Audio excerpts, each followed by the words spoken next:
Baik, di sini kami akan mempresentasikan tugas dari kita yang bertemakan algoritma Grady tentang pemrograman perjadwalan tugas kuliah.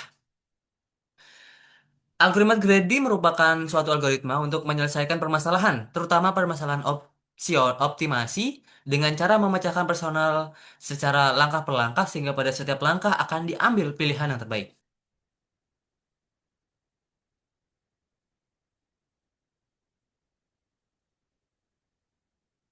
Oke, kemudian ada elemen-elemen algoritma Grady mempunyai di antaranya ada dua elemen. Yang pertama ada himpunan kandidat dan himpunan solusi.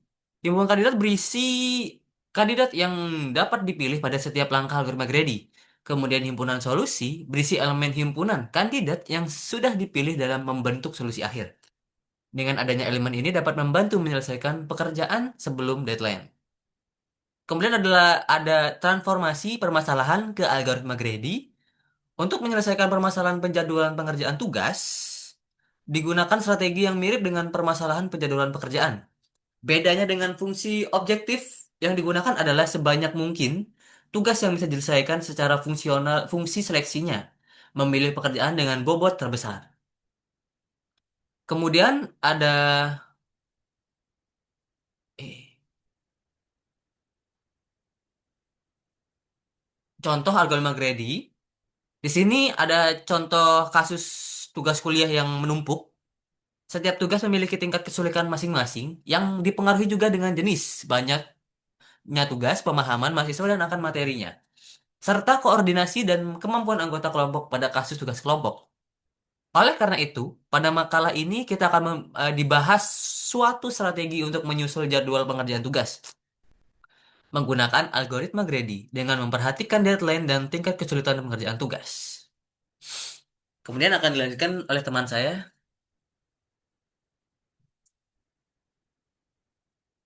Baik, saya akan melanjutkan.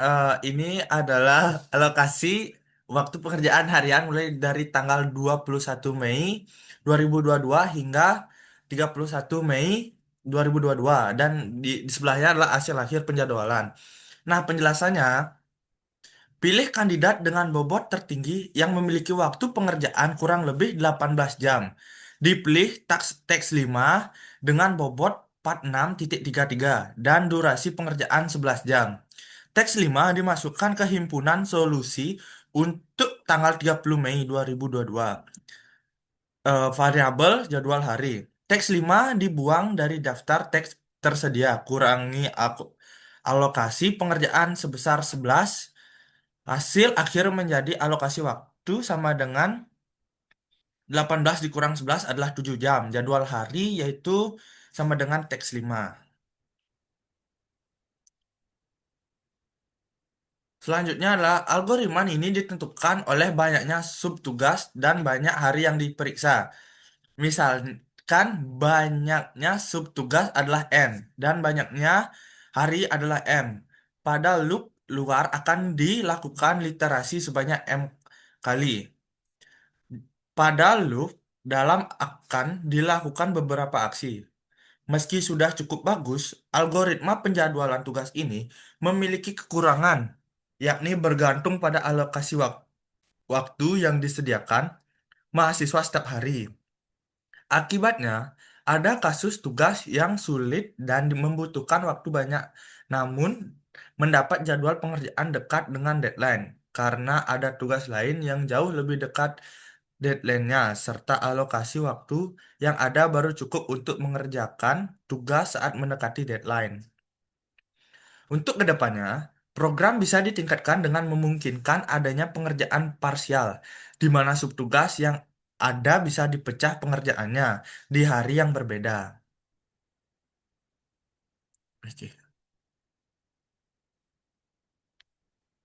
Nah, penjadwalan dan perhitungan bobot. Contoh subtugas. Teks 2 deadline 23 Mei.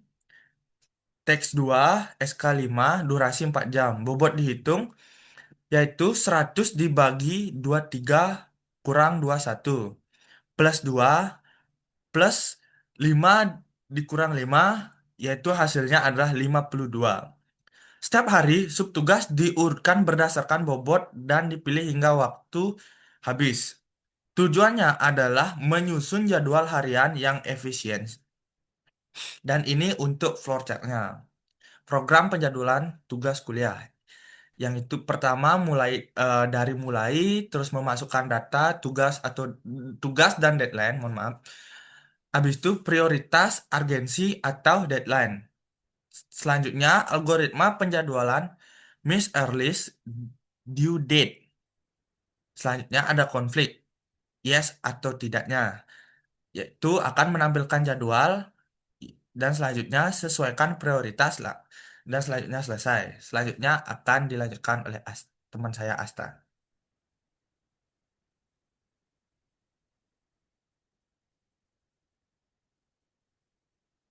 Ya, di sini saya melanjutkan yang tadi. Ini adalah hasil dari tugas penjadwalan tersebut. Di sini adalah contoh aplikasi sederhananya, yaitu penjadwalan tugas mendefinisikan fungsi memasukkan data tugas dan deadline. Di sini saya mendapatkan input tugas, yaitu menggunakan while true. Yang pertama itu memasukkan nama tugas, input, masukkan nama tugas, atau ketik selesai atau pakai kiri. Yang kedua menggunakan if, nama tugas dalam lower. Dalam if ada deadline, urgensi, deskripsi, dan tugas. Yang kedua itu mendefinisikan fungsi untuk memprioritaskan dan menjadwalkan tugas. Jadwal tugas mengurutkan tugas berdasarkan deadline dan urgensi. Tugas yaitu short case. Deadline dan urgensi kembali ke return tugas. Yang ketiga itu memeriksa konflik dalam jadwal. Cek konfliknya tugas, deadline, menghitung jumlah tugas dengan deadline yang sama. Yang keempat itu fungsi untuk memperbaharui tugas. Di sini menggunakan dep memperbaharui tugas itu input masukkan nama tugas yang ingin diperbaharui. Di sini ada if, else juga dan for. Dalam if isi nama, memperbaharui tugas, deadline, urgensi, deskripsi, dan tugas yang diperbarui.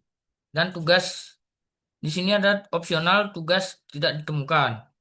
Nah, di sini dalam main program, di sini menggunakan main program penjadwalan tugas kuliah. Masukkan data tugas, input tugas, prioritaskan dan jadwalkan tugas, cek konflik,